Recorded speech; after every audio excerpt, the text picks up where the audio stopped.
Saúdo a todos com a graça e a paz do nosso Senhor Jesus Cristo. Abramos nossas Bíblias em Gênesis capítulo 2.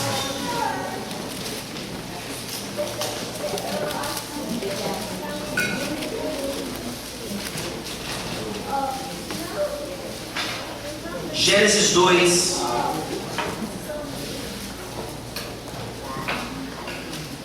de 18 a 25.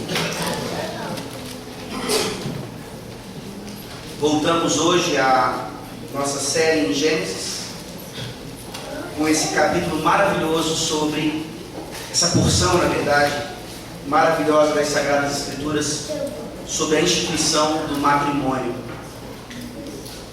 Gênesis capítulo 2, versículos 18 a 25.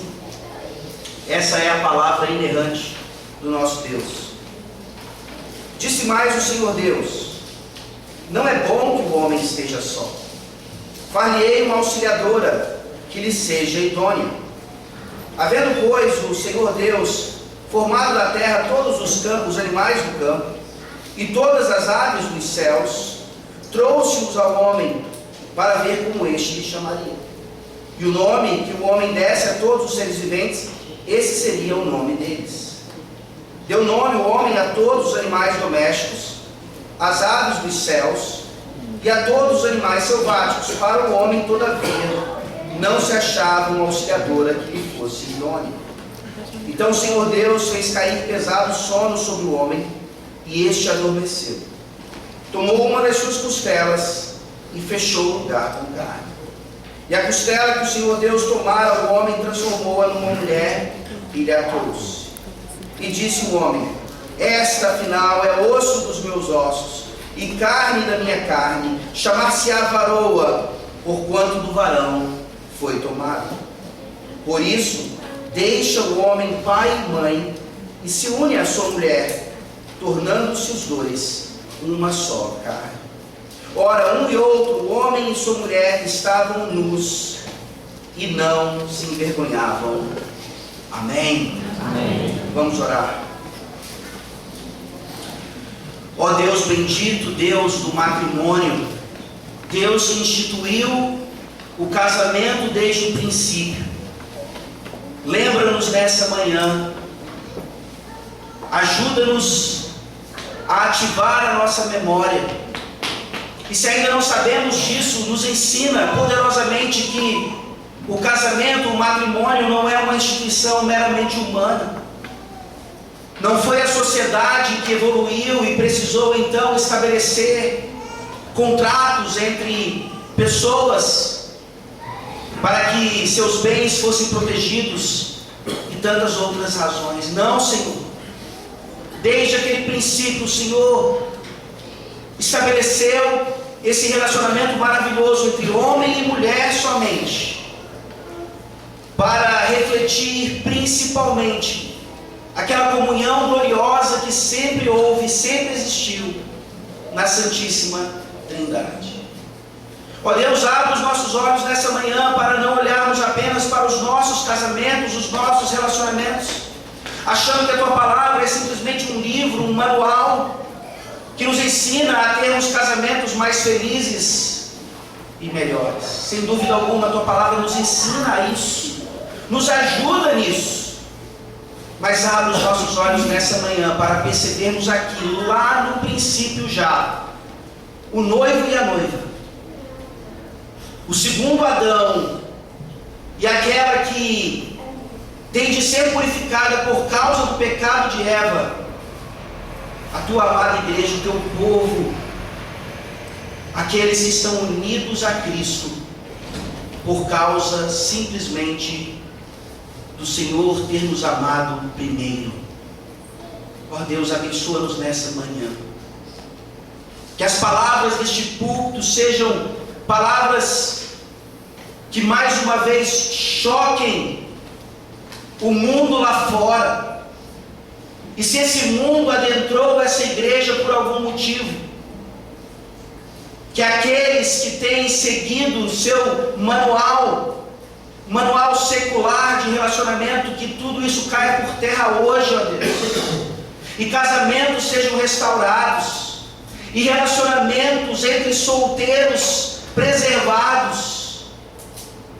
Obrigado, Senhor, porque nós não precisamos de absolutamente nada que esse mundo que jaz no maligno nos oferece. Pelo contrário, desde Gênesis até Apocalipse, nós vemos um tema central do casamento do Senhor com o seu povo, e como os nossos relacionamentos aqui devem refletir essa realidade maravilhosa. Se há alguém aqui, ó Deus, que entrou nessa manhã e ainda não se casou contigo, que nessa manhã o Senhor ame tanto essa pessoa, demonstre esse amor irresistível por ela, e que pelo poder do Espírito Santo essa pessoa deixe a sua escravidão a Satanás e se torne, ó Deus, membro da tua noiva gloriosa, a igreja do nosso Senhor Jesus Cristo, o noivo maravilhoso. É no nome dele que nós oramos. Amém. Amém. Em um casamento de uma celebridade no Rio de Janeiro, o que ministrava ali a celebração fez uso daquelas famosas palavras de 1 Coríntios 13: ainda que eu falasse a língua dos anjos, se não tiver amor, de nada valeria. O amor é paciente, é benigno, não arde ciúmes. Vocês conhecem bem aquele trecho que é usado na maioria dos casamentos, principalmente se forem casamentos, digamos assim, religiosos ou evangélicos.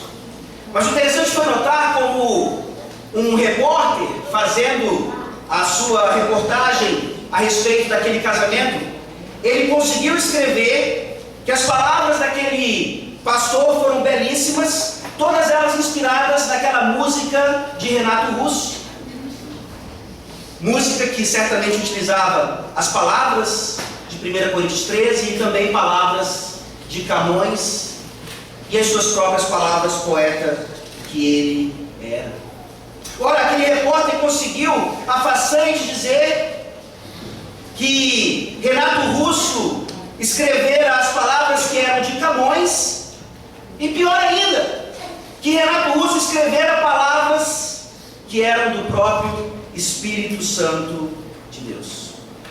Essa ilustração nos mostra não apenas a ignorância desse jornalista em relação a essas coisas tão maravilhosas, mas mostra como, infelizmente, nós temos misturado até mesmo a palavra de Deus, que é autoritativa e suficiente, não só nessa área, mas em todas as áreas da vida, com aquilo que poetas ou outras pessoas têm tentado nos dar a partir de suas próprias experiências. Se nessa manhã o seu casamento, ou até mesmo o seu relacionamento pré-nupcial, está passando por alguma dificuldade, tenha certeza absoluta de que uma razão é porque você ainda não guia o seu relacionamento exclusivamente pela palavra de Deus. Se há uma área das nossas vidas em que a palavra é absolutamente suficiente, essa é a área. Tem que se lembrar agora dos seus votos matrimoniais. Talvez já faça muito tempo.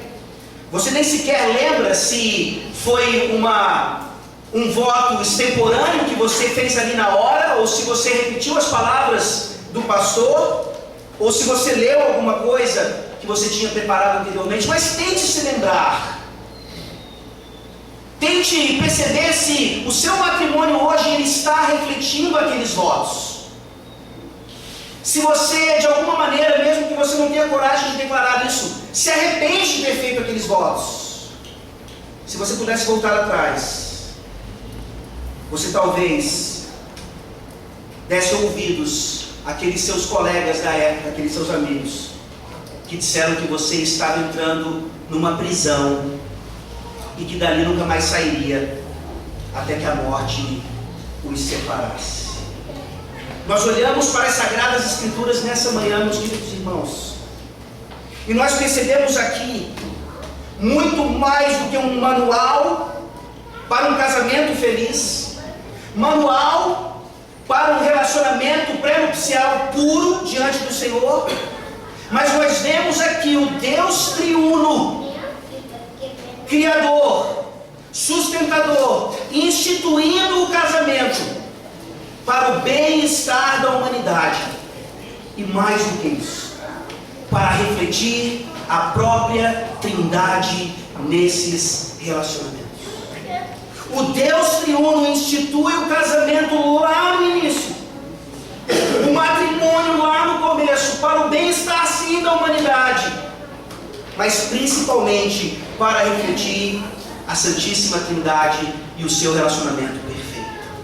Será que nessa manhã o seu casamento reflete o amor trinitariano, a comunhão trinitariana, a benignidade trinitariana? Solteiros aqui nessa manhã, será que os seus relacionamentos têm buscado isso na presença do Senhor?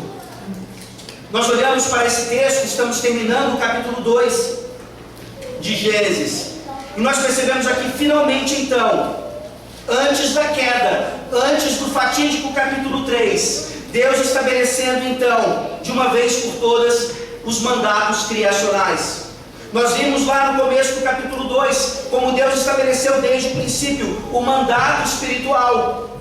O homem teria plena comunhão com esse Deus, em especial em um dia, no sétimo dia, naquele tempo reservado para isso.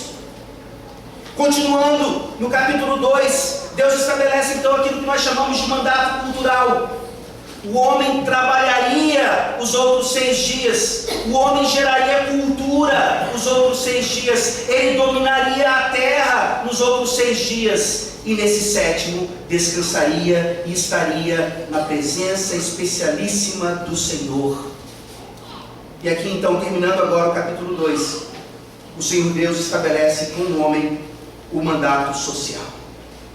Aquele mandato que estaria baseado sim no relacionamento entre homem e mulher em sagrado matrimônio, que geraria família, que geraria filhos, que geraria tudo aquilo de que todos os homens dependem. Nós olhamos para esses mandatos maravilhosos e nós percebemos como eles foram deturpados em Gênesis 3 com a queda do homem, mas como a partir daquele capítulo eles começam a mais uma vez também a serem restaurados. Nessa manhã olhemos para essa porção das Sagradas Escrituras e percebamos mais uma vez se os nossos relacionamentos têm refletido a perfeição da Santíssima Trindade, e se não, é dia e hora de nos arrependermos, de buscarmos a face do Senhor, pedindo que Ele de fato transforme as nossas vidas, preserve os nossos jovens e faça que a igreja seja essa luz para o mundo que rejeita e odeia cada vez mais o casamento. Nós veremos esse texto em 3 partes. Primeiro, versículos 18 a 21, a preparação para o casamento. Versículos 22 e 23, a celebração do casamento. E versículos 24 e 25, a missão do casamento. Preparação para o casamento, celebração do casamento e missão do casamento. Leamos mais uma vez então os versículos 18 a 21. O que o Senhor Deus quer nos ensinar aqui a respeito da preparação para o casamento. Disse mais o Senhor Deus: não é bom que o homem esteja só. Far-lhe-ei uma auxiliadora que lhe seja idônea. Havendo, pois, o Senhor Deus formado da terra todos os animais do campo e todas as aves dos céus, trouxe-os ao homem para ver como este lhe chamaria. E o nome que o homem desse a todos os seres viventes, esse seria o nome deles. Deu nome o homem a todos os animais domésticos, às aves dos céus e a todos os animais selváticos. Para o homem, todavia, não se achava uma auxiliadora que lhe fosse idônea. É interessante como o versículo 18 aqui começa a fala do Senhor Deus. Nós aprendemos lá em Gênesis 1 que tudo que o Senhor criara, havia ali um selo de ser muito bom. Mas aqui, o Senhor Deus começa dizendo, não é bom que o homem esteja só. E impressionantemente, apesar de todo esse peso claríssimo de Gênesis 1, mostrando que tudo que Deus fizera era perfeito, alguns comentaristas ousam dizer aqui que houve algo na criação que não foi criado muito bom. É o próprio Deus dizendo isso. Outros vão além, querendo dizer que Deus de alguma forma pode ter criado 99% das coisas muito bem e muito boas, mas aqui, demonstrando uma certa imperfeição ou uma falha de planejamento, ele percebe então agora, uma vez que está tudo pronto, que houve aquele equívoco. Ora, nós conhecemos o nosso Deus muito melhor do que isso. Nós sabemos que a linguagem do Senhor aqui não é para desfazer em qualquer aspecto aquilo que ele já declarara lá atrás. Tudo foi muito bom, inclusive Adão ter sido criado sem uma auxiliadora idônea. Aqui então nós começamos a perceber como é que Deus ensina a sua palavra a nós, que somos tão pequenos, limitados, e chegamos a essas conclusões mirabolantes, que ferem os atributos claríssimos do Senhor. É como se nos nossos ouvidos essa frase tivesse que ressoar o tempo inteiro, não só no século 21, mas durante todos os momentos, porque desde a queda, infelizmente, nós não apenas deixamos de lado o mandato cultural e o mandato espiritual, mas também o mandato social. De uma certa medida ou outra em nossas vidas, nós desprezamos o casamento, nós desprezamos o matrimônio, ou quando olhamos para ele, o idolatramos. É difícil alcançar um equilíbrio bíblico nessa área por causa do pecado. Por isso, mais uma vez, essas palavras claríssimas de Deus precisam mais uma vez ressoar aos nossos ouvidos. Não é bom que o homem esteja só. Ora, isso não é um ataque direto apenas ao catolicismo romano e o seu celibato obrigatório, ou uma ênfase, ou até mesmo uma ideia de espiritualidade superior àqueles que rejeitam todas as coisas desse mundo e se dedicam exclusivamente ao Senhor. Esse erro é muito claro, esse pecado é bem direto, mas quando nós olhamos para o que o Senhor Deus está dizendo aqui, nós precisamos aplicar isso às nossas vidas. E o Espírito Santo aplica essa palavra aqui aos pais nessa manhã. Pais, não é bom que o homem esteja só. Você se casou e você teve filhos, mas você realmente age na vida de seus filhos para que eles nunca se casem, se isso for possível, para que eles permaneçam no seu lar, mesmo adultos. Há espaço na sua casa para que eles nunca precisem sair dali. Você acha isso um absurdo? Você acha essas palavras um extremo? Mas reflita agora na sua vida.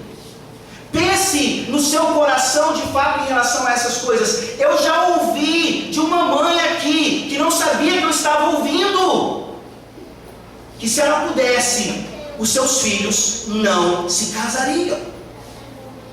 Uma mãe dessa igreja cristã há vários anos, não sei se por crise em seu casamento ou qualquer outra coisa, mas quero crer que por uma visão errada, claríssima dessa palavra aqui, sendo que ela mesma teve o privilégio de ter filhos dentro de um matrimônio. Nós estamos caminhando para o final do capítulo 2. E lá na frente, um outro imperativo joga ainda mais luz a essa ideia. Por isso, imperativo não, perdão, aqui um indicativo. Por isso, deixa o homem pai e mãe e se une à sua mulher. Mas os nossos filhos devem ser preparados para o matrimônio. Sim, da mais tenra idade. Sim, no seu coração talvez você nunca vença isso. Virá aquela bruxa e tirará o seu príncipe da sua casa. Ou virá aquele gavião e roubará a sua princesa do seu lar. Isso já é pecado suficiente. Mas se isso lhe impedir de treinar os seus filhos, preparar os seus filhos para a segunda decisão mais importante que eles vão ter na vida, a escolha de um cônjuge, a escolha de uma cônjuge. Segunda decisão mais importante, porque sim, nós os treinamos para em primeiro lugar se casarem com Cristo. Mas se nessa manhã, principalmente seus filhos já forem membros professos do reino de Deus, mais do que uma carreira, mais do que qualquer outra coisa, o nosso treinamento, a nossa ênfase deveria ser na busca juntamente com eles por aquele homem, por aquela mulher com as quais eles formariam uma família. Nós investimos e participamos da vida dos nossos filhos no mandato cultural. Queremos que eles sejam bons profissionais, se possível tenham muito dinheiro. Mas lembrem-se agora como é que relacionamentos começam aqui nessa igreja mesmo. Parece que no susto. De repente nossos filhos estão namorando, de repente eles estão se casando, e você todo angustiado, e angustiado não sabe como é que seu filhinho agora vai viver.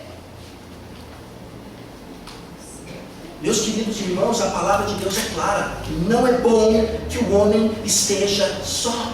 É óbvio que isso não diz que o celibato como dom, a solteirice é algo ruim intrinsecamente. Talvez o seu filho seja chamado ao celibato, talvez a sua filha seja chamada ao celibato, mas claramente pelas Sagradas Escrituras isso não é a regra. Isso não é a regra. E nós temos transformado isso em regra. Os nossos filhos, principalmente os homens, têm ficado em casa até 30 anos, 40 anos, e nós achamos que isso é normal, e nós achamos que isso é o cumprimento do mandato social estabelecido por Deus lá desde o princípio. Invista na vida do seu filho, sim, participe com ele, ensine-o, prepare-o. É o seu dever. Se isso não foi convincente o suficiente para você, se essa palavra não foi suficiente, então veja como o próprio modelo do Senhor Deus nos mostra isso. Deus, o Criador, é aquele que se envolveu com a sua criação desde o princípio. Nos versículos 19, nos mostra aqui, 19 e 20, qual foi a sua didática, parte do seu treinamento, parte da sua preparação de Adão para o matrimônio. Versículos 19 e 20. Havendo, pois, o Senhor Deus formado da terra todos os animais do campo e todas as aves dos céus, trouxe-os ao homem para ver como este lhe chamaria. E o nome que o homem desse a todos os seres viventes, esse seria o nome deles. Deu nome o homem a todos os animais domésticos, às aves dos céus e a todos os animais selváticos. Para o homem, todavia, não se achava uma auxiliadora que lhe fosse idônea. A didática de Deus na preparação do homem para o casamento. Deus está ali ativamente participando disso. Deus está ali planejando tudo isso. Ele faz com que o homem chegue à conclusão de que ele precisava de uma auxiliadora idônea. Olha que sequência maravilhosa. Nós vimos ali em Gênesis 2, versículos 15 a 17, a ideia do mandato cultural, a ideia de como o homem deveria trabalhar, como o Senhor Deus trabalhava. A ética protestante do trabalho, E nós vemos aqui então uma lição tão maravilhosa para os homens de todos os tempos. O que Adão estava fazendo antes dele se casar?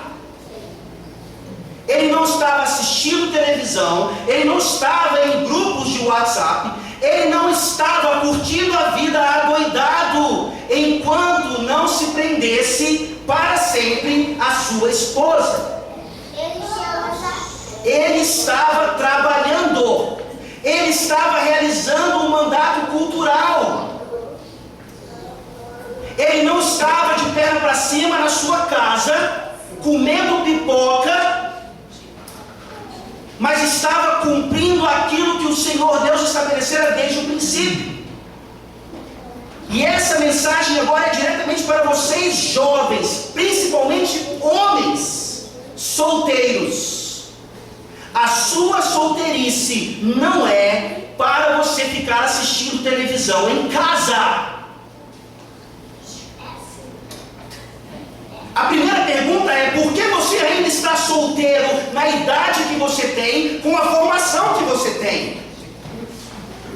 Não põe a culpa nos seus pais. Eles não me treinaram bem, pastor. Ótimo. Então agora deixe que o Senhor Deus lhe treine e lhe chame a atenção. Se você tem quase 30 anos aqui e uma formação, por que é que você não está trabalhando? E por que você não tirou uma donzela da casa de seus pais ainda? Eu não encontrei, pastor. Pois vai encontrar. Ou você tem o dom do celibato, e você diz isso para mim claramente, ou você vá trabalhar e encontrar a sua noiva, a sua esposa, realizando assim o mandato social tão claro de Deus. Pais, se os seus filhos estão em casa sem fazer nada, é dever seu, a partir desse texto e tantos outros da Escritura, mostrar para eles o quanto eles estão longe da vontade do Senhor.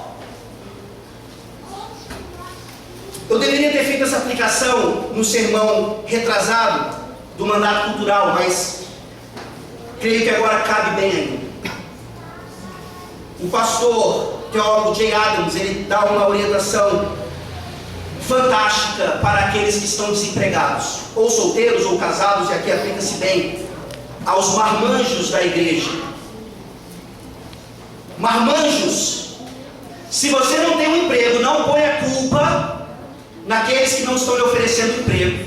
O seu emprego agora vai ser, se no Brasil geralmente trabalha-se 8 horas por dia, você vai buscar um emprego 8 horas por dia. Tire as suas 2 horas de almoço, descanse depois das 18 horas, mas acorde cedo, prepare um currículo e vá atrás de um emprego. Porque esse emprego, quer você queira ele ou não, é o que vai lhe fazer cumprir o mandato cultural, é o que vai lhe fazer cumprir o mandato social. Vocês estão perdendo um privilégio maravilhoso de trabalharem, ganharem muito dinheiro e ainda solteiros, não investirem isso em carros ou viagens apenas, mas investirem nisso no reino de Deus. Se tem alguém aqui nessa igreja que pode dar mais de 10% do que recebe, é você solteiro, é você solteira que já trabalham e ainda não tem tantas despesas assim.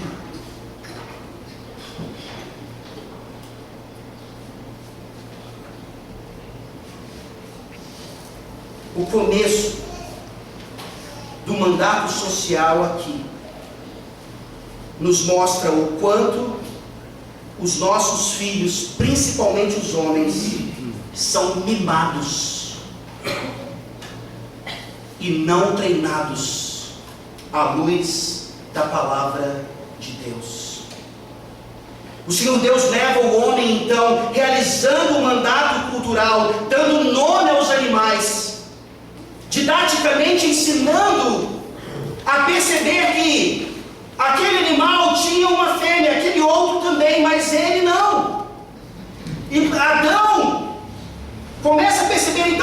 precisava dessa auxiliadora. E aqui nós vemos então, no versículo 20, a conclusão que o Senhor faz com que ele chegasse. Não se achava uma auxiliadora que lhe fosse idônea. Então claramente nós vemos aqui que pais devem treinar e preparar os seus filhos para o mais cedo possível, homens se tornarem maduros, terem empregos que vão sustentar a sua família, e mulheres, por sua vez, treinadas e preparadas para serem auxiliadoras idôneas.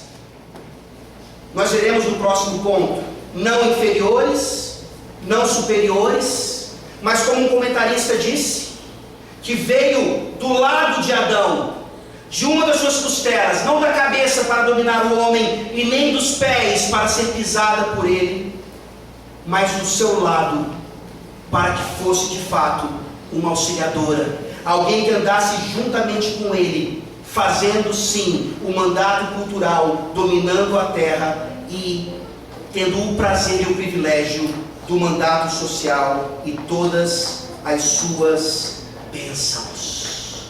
Mães, vocês têm preparado suas filhas para serem auxiliadoras idôneas?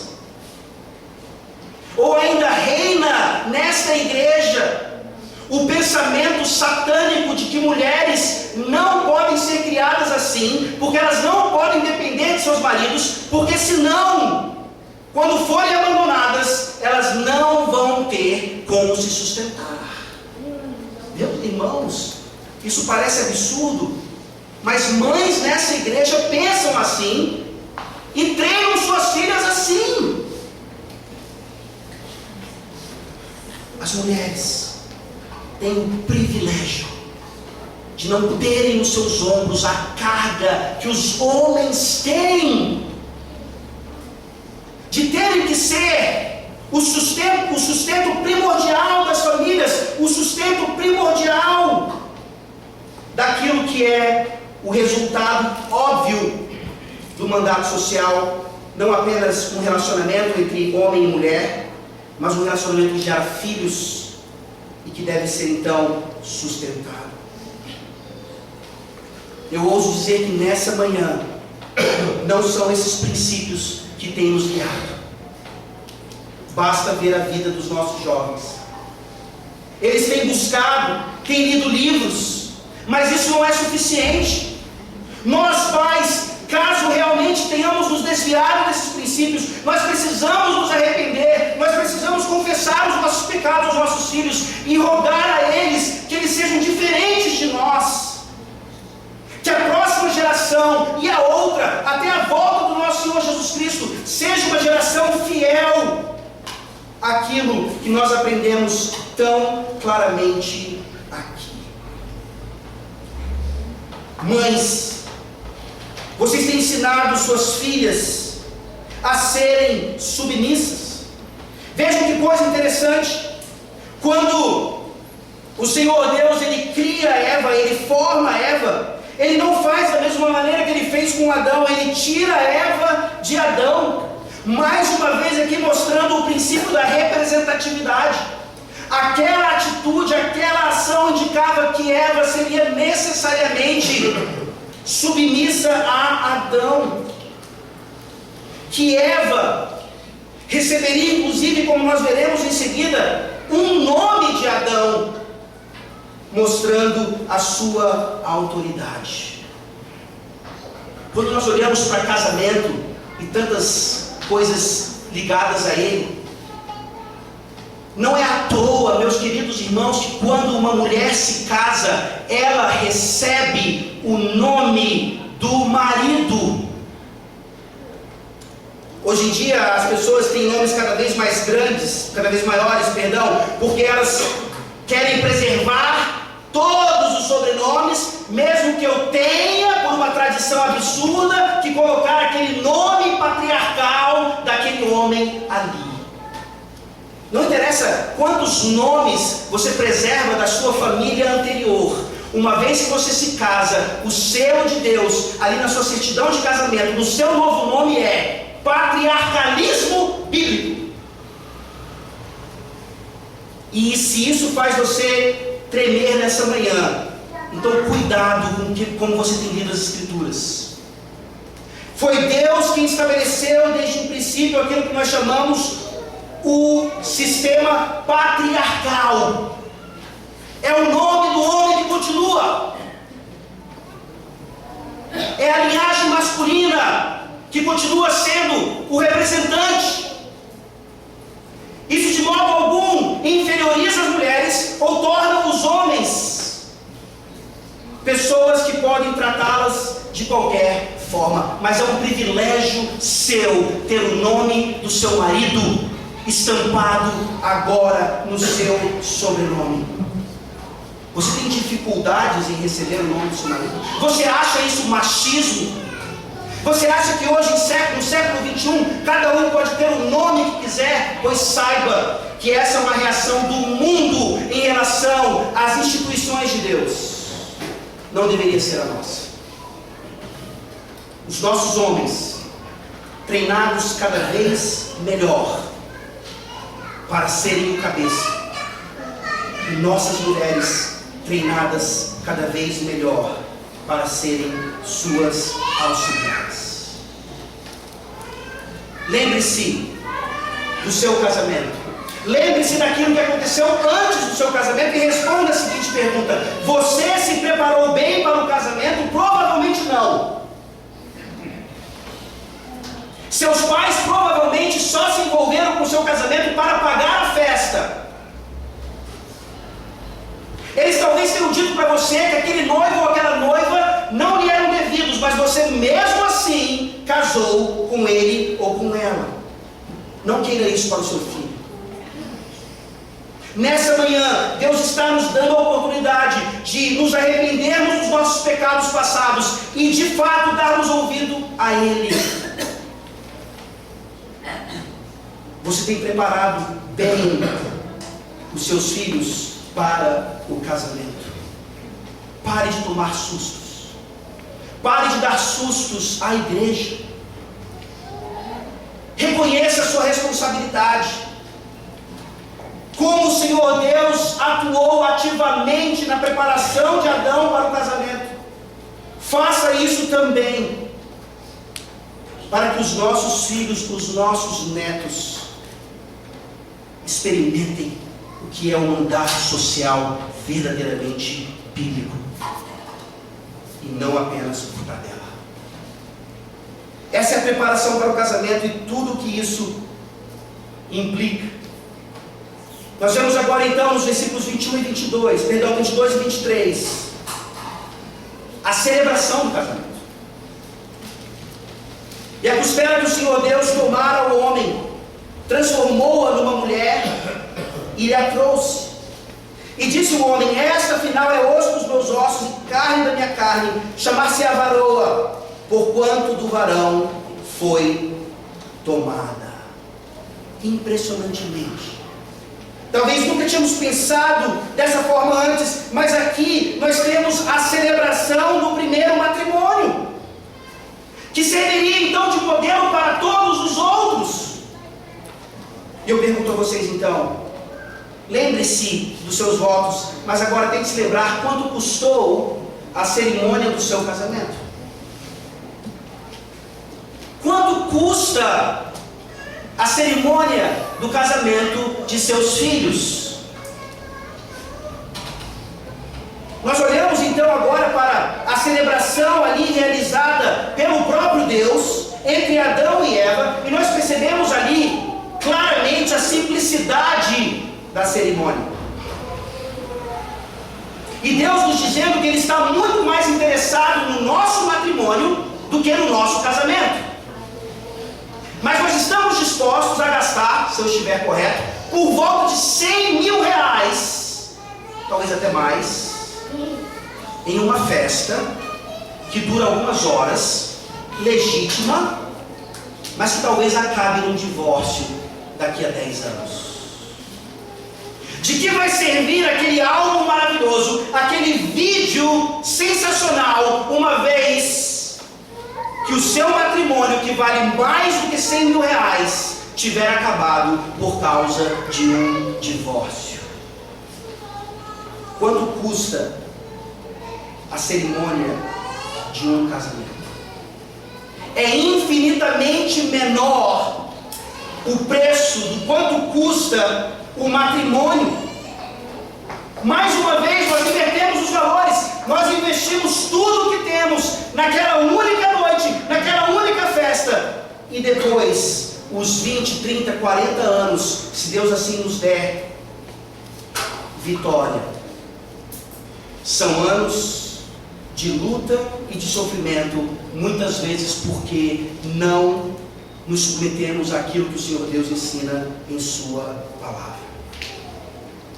Nós vemos aqui princípios maravilhosos.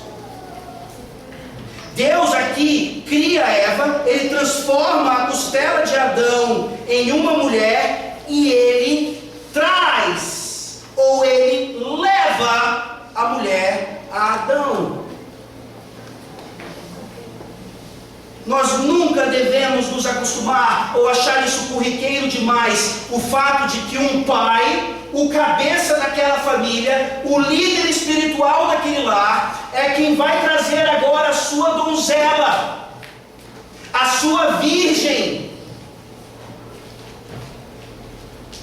vestida de branco não só por fora, mas no coração, aquele rapaz que foi treinado adequadamente pelos seus pais e que agora vai assumir aquela mulher, assumir aquela responsabilidade e juntos realizarem o mandato social. Isso é lindo porque é bíblico. Não é lindo por causa do vestido, por causa da entrada, por causa de toda a cerimônia. É lindo porque representa alguma coisa. O Senhor Deus, desde o princípio, preparando Eva e trazendo-a para Adão. Pais, suas filhas são virgens? Se você não sabe responder a essa pergunta, por favor, nessa manhã, se arrependa dos seus muitos pecados. É obrigação sua entregar a sua filha virgem para um noivo que o Senhor Deus prepara para ela. É óbvio que aqui cabe uma palavra do tamanho da misericórdia do Senhor. Se você nessa manhã, sendo uma donzela, uma filha, sabe que você não é mais virgem, mesmo que seus pais não saibam, lembre-se que onde abundou o pecado, superabundou a graça de Deus. Você deixa esse pecado para trás. Se você estiver ativamente agora tendo relação sexual com qualquer pessoa, você deixa esse pecado para trás, você se arrepende e você diz: a partir de agora, porque eu sou filha de Deus, eu sei que eu preciso, apesar das falhas dos meus pais, me preservar para o casamento. A misericórdia do Senhor, ela é maravilhosa.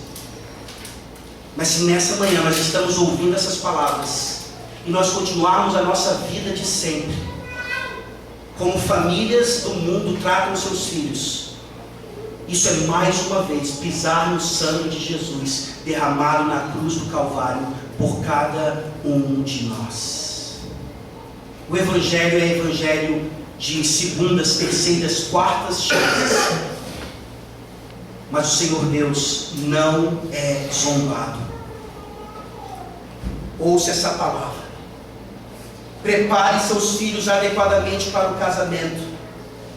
E de fato celebre esse casamento como a palavra de Deus nos ensina. Homens, jovens ainda não casados, percebam a realidade do que é um pai entregar uma donzela. Provérbios 19, versículo 14. A casa e os bens vêm como herança dos pais, e nós temos focado apenas nisso, infelizmente. mas do Senhor a esposa prudente. Se essa palavra não fizer você voltar para casa hoje e botar o seu joelho no chão, dizendo: Pai, me dá essa esposa, já passou da hora. Não duvide da sua masculinidade, duvide da sua profissão de fé.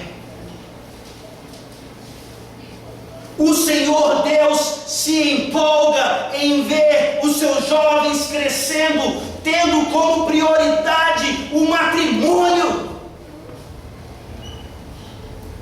Isso não é apenas brincadeirinha de acampamento. Isso não é apenas uma paquerinha ou uma aventura, mas é obediência plena ao Senhor Deus, que continua unindo, continua trazendo por meio dos pais, moças a homens, que, como nós lemos aqui, deveriam causar nos homens essa reação que a presença de Eva causou a Adão. De uma forma poética, infelizmente nós perdemos isso aqui na tradução. Aprenda hebraico, para pelo menos ler essa poesia e se maravilhar com ela. Esta afinal é osso dos meus ossos e carne da minha carne, chamar-se-á varoa, porquanto do varão foi tomada. Uma reação romântica, poética, do coração falando da beleza, da magnitude, de quão maravilhoso é ter uma esposa. E agora eu pergunto aos maridos aqui, já há tanto tempo casados, cadê a poesia? Cadê o romantismo? Cadê a admiração? Acordando ao lado daquela mulher descabelada, ainda tendo que escovar os dentes, agradecendo ao Senhor, porque ela ainda está ali, no seu leito maravilhoso. Onde está essa realidade em nossas vidas? Porque essa era a realidade do casamento, do matrimônio entre Adão e Eva. Que nesse voto aqui, não meramente uma poesia, não meramente uma reação, mas um voto, é a celebração do casamento. Deus está ali ministrando aquele casamento, e Adão está fazendo votos matrimoniais. Ele diz: esta afinal é osso dos meus ossos e carne da minha carne. Está óbvio aqui que Adão não limita aquilo ali a apenas a semelhança física.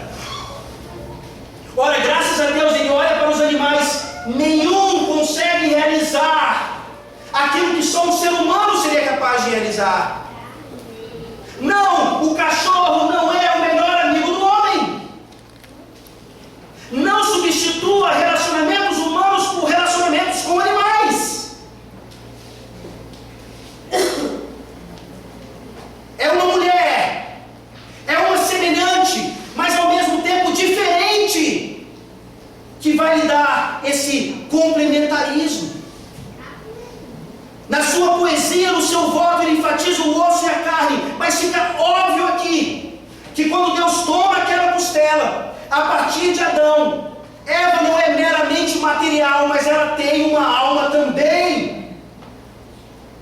Ela é igual a Adão, ao mesmo tempo diferente. Aqui um princípio estabelecido desde o começo, que quando nós olhamos para as nossas futuras esposas, ou quando nós olhamos para os nossos futuros esposos, eles não devem ser meramente humanos, eles devem ter almas redimidas pelo Senhor Jesus Cristo. Você já está cansado de ouvir isso aqui, mas eu tenho que perguntar de novo: por que é que o seu namorado e a sua namorada não são crentes? Não faz o menor sentido.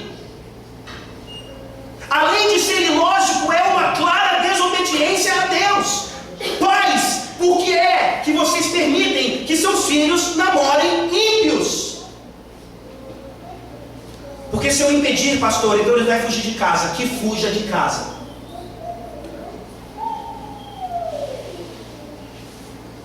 Adão olha para Eva. E mais do que uma complementação física, Adão sabe que Eva era também filha de Deus, criada pelo próprio Deus, para ser sua auxiliadora idônea. Como é que um cônjuge não cristão consegue cumprir os padrões estabelecidos pelo Senhor aqui? Ah, pastor, mas o meu marido é melhor do que muito marido crente por aí, pois ele vai para o inferno e você não. Essa é a realidade das Escrituras. Um outro princípio estabelecido aqui no voto de Adão é a ideia da monogamia heterossexual. Claramente aqui nós vemos Deus trazendo uma mulher a um único homem. E como é aquela brincadeira? Deus criou Adão e Eva e não Adão e Ivo. E por mais que isso seja uma coisa tão simples, é exatamente um texto como esse, é exatamente um princípio como esse que nos continua, que faz nos continuar lutando contra essas decisões absurdas que cada vez mais tomam conta de todas as nações do mundo, para nossa vergonha, exceto as nações islâmicas. Vá fazer seu matrimônio homossexual lá em Dubai, para você ver o que acontece.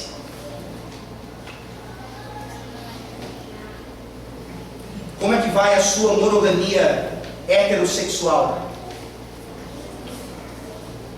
Aqui nós vemos o princípio aplicado da autoridade masculina sobre a mulher. Uma autoridade amorosa, obviamente, uma autoridade como a de Cristo em relação à igreja. Mas antes de Deus dar um nome, de Adão dar um nome a Eva, lá no capítulo 3, nós veremos como isso é importante. Aqui ele fala em hebraico, chamar-se-á Isha, porque do Ish foi tomado. E aqui, impressionantemente, nós precisamos então agora criar um vocábulo em português. Porque varão vem de virilidade, vem lá do latim mostrando masculinidade. E para manter então esse trocadilho hebraico, eu crio a palavra varoa, que não é a mulher macho, sim senhor, mas que é aquela que vem de Adão, que recebe o nome de Adão, que como feminina, como XY, ela sabe a sua função dentro do mandato social. Ela não é feminista, ela rejeita as feministas, ela se submete ao amor de seu marido e principalmente à sua autoridade, porque ela sabe que assim a igreja se submete ao amor e à autoridade do noivo.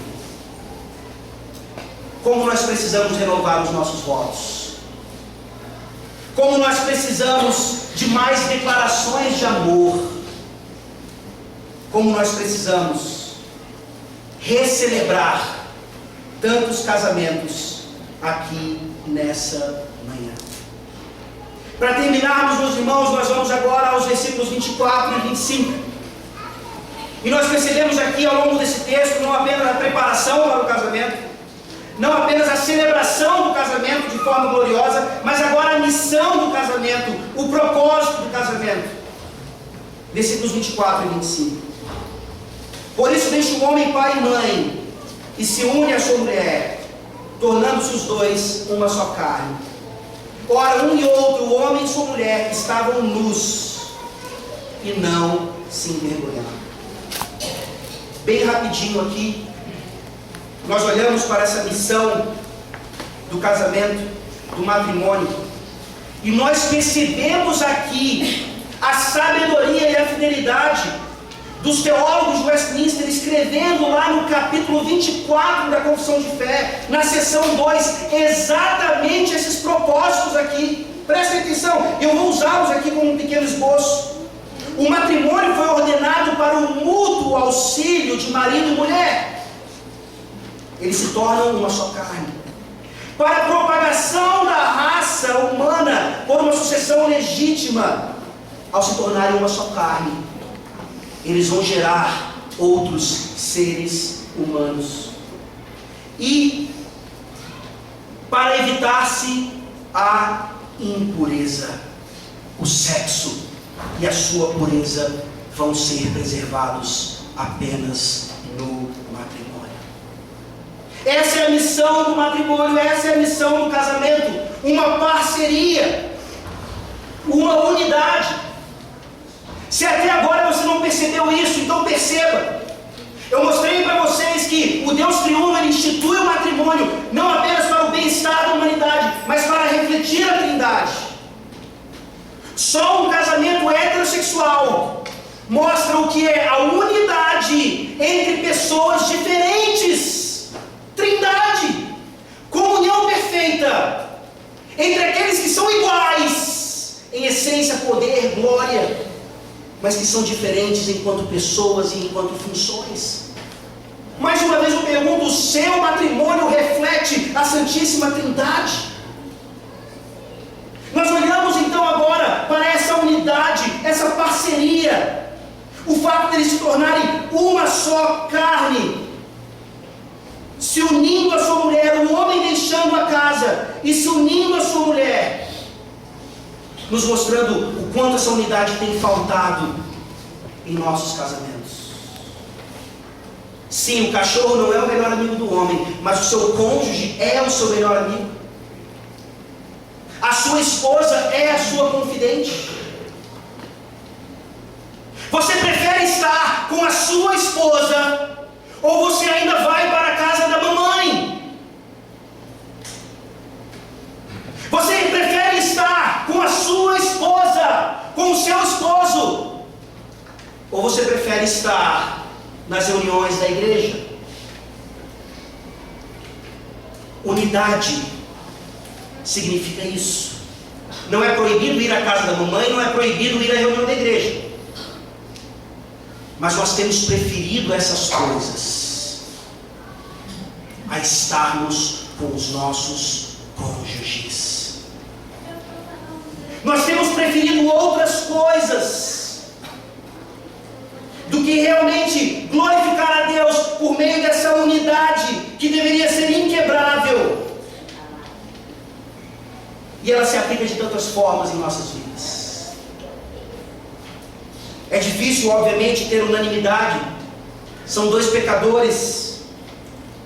E a diversidade no casamento, ela é importante, ela não é pecaminosa. Mas nisso tudo nós buscamos ter uma só mente, e a mente de Cristo. E uma aplicação que flui de um voto que os puritanos faziam em seus casamentos, em suas celebrações lá no passado. Uma parte do voto diz assim: vocês prometem ter uma só bolsa. Traduzindo para os dias de hoje, vocês prometem ter uma só conta bancária. Ah não, pastor, mas isso é um absurdo. Eu tenho a minha conta, ele tem a dele, eu empresto dinheiro para ele paga direitinho. Eu tenho as minhas contas, ele tem a dele. Isso não é bíblico. Você pode ser um especialista financeiro aqui nessa manhã. Você pode me mostrar o quanto, fazendo isso, você e sua família prosperam e dão mais dízimo para a igreja. Eu não quero saber. A Bíblia ensina que desde a nossa conta bancária até tudo mais, tudo bem, menos a escova de dente, vocês têm que ser um só. E nós não temos repetido isso em nossos matrimônios. Como a confissão de fé nos diz, um outro princípio, um outro propósito, melhor dizendo, não só a parceria, mas agora a procriação. E como hoje em dia os crentes têm tido cada vez menos filhos. Na própria Europa, pessoas admiradas como um nome, como Maomé, já é na Inglaterra o terceiro nome mais comum naquela nação. Porque, como eu disse, por mais errados que eles estejam seguindo o Alcorão, eles são consistentes com aquilo, e eles vão dominar o mundo. Não fora pela promessa do Senhor que o seu Evangelho vai dominar o mundo. Mas se nós cremos no Evangelho que ele vai dominar o mundo, por que é que nós temos apenas um casal de filhos? Onde está a procriação? Onde está essa multiplicação abençoada por Deus, que não nos ensina a termos todos os filhos que pudermos com irresponsabilidade, mas nos ensina sim que ter muitos filhos é uma bênção, por mais difícil que isso seja. E se a nossa motivação em não ter muitos filhos é nos livrarmos dessa dificuldade, aí está o pecado. Aí está o não cumprimento dessa missão maravilhosa do matrimônio. E para terminarmos então, os 3 propósitos do matrimônio. Não apenas a parceria, não apenas a procriação, mas o prazer. Como é que vai o sexo no seu casamento? A palavra de Deus diz claramente: os dois estavam nus e não se envergonhavam. Isso aqui mostra a sexualidade bíblica. Isso aqui mostra o valor do sexo no casamento. No casamento. E nós temos o livro de português da nossa filha, que tem 9 anos de idade, aprendendo em uma das suas unidades, que ela deve deixar os brinquedos de lado e começar a descobrir o seu corpo e descobrir o corpo do outro. Se eu não valorizo o sexo no casamento, se eu não falo com os meus filhos sobre isso, os livros desse mundo vão falar, e você vai continuar não sabendo, mas talvez desconfiando que o seu filho não seja mais virgem.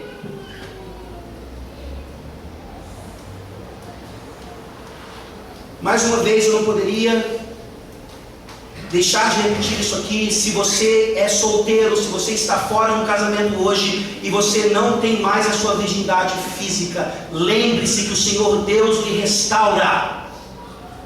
Lembre-se que o Senhor Deus quer que você agora, se arrependendo do seu passado, comece e continue caminhando nessa pureza, que não está limitada apenas ao sexo.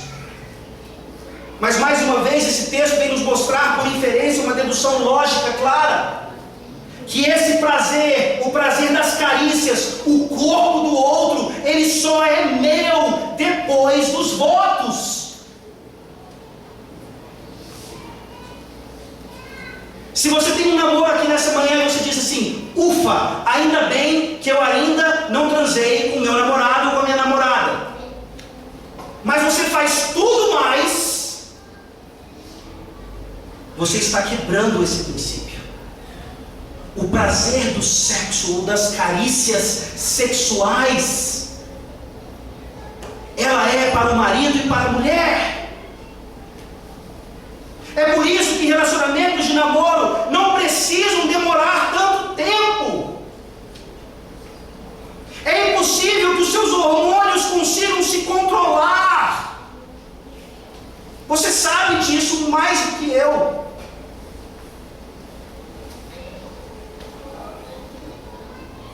Mais uma vez eu queria colocar o peso da responsabilidade aqui nos ombros dos homens. Aprendam o que é trabalhar cedo. Aprendam o que é sustentar uma família cedo. Para que essas moças que estão aí querendo cumprir o mandato social, querendo ter esse prazer maravilhoso do casamento, parem de ficar esperando tanto tempo. E às vezes tenham que buscar um matrimônio fora da igreja, inclusive, se enganando, dizendo que aquele marido é melhor do que um marido cristão. Se você é casado nessa manhã e o sexo não vai bem no seu matrimônio, você precisa se arrepender. Claro que existem circunstâncias que impedem talvez pessoas de terem um relacionamento sexual, circunstâncias legítimas. Mas se você está em plena condição física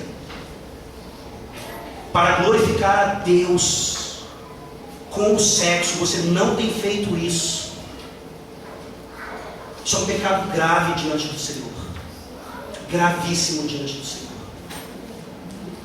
E os nossos jovens, eles precisam olhar para nós e ver todas essas coisas, para que os homens corram e arrumem seus empregos e tirem as donzelas de casa, e as donzelas se preparem mais e mais para serem boas donas de casa, boas esposas, boas mães, e se sobrar um tempinho, ainda ajudar o marido com um trabalho fora de casa. Meus irmãos, nós olhamos para aquele jornalista que misturou as coisas, Bíblia, Camões, achando que tudo aquilo fluía da mente brilhante de Renato Russo. E nós deveríamos rir para não chorar nessa manhã, do quanto nós temos misturado o pensamento do mundo em relação ao matrimônio com aquilo que é o pensamento de Deus. Que Ele tenha misericórdia de nós e nos ajude a termos matrimônios fiéis, e os nossos jovens desejando esses mesmos matrimônios. Vamos orar.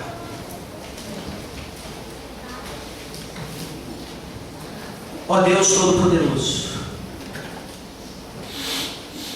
que nessa manhã nós saímos daqui sabendo que a principal mensagem deste texto é aquela ideia que a filosofia nunca conseguiu responder: como a unidade e a diversidade se unem perfeitamente, têm plena comunhão, mesmo sendo distintos. Nós vemos essa realidade somente na Trindade. E nós pedimos que os nossos casamentos, a partir de hoje, reflitam mais isso. E principalmente, que a nossa esperança seja realmente nesse casamento glorioso entre Cristo e a igreja. Como Israel, ó Deus, nós nos prostituímos, nós não somos mais virgens, mas o Senhor Jesus Cristo nos ama mesmo assim, e Ele nos purifica, e Ele nos dá vestes brancas, e Ele nos dá corações obedientes à sua santa lei. Tende misericórdia de nós. Salva os casamentos aqui nessa manhã. Salva os relacionamentos entre jovens. Salva aqueles que ainda não estão casados com Cristo Jesus. É no nome dele que nós oramos. Amém. Amém.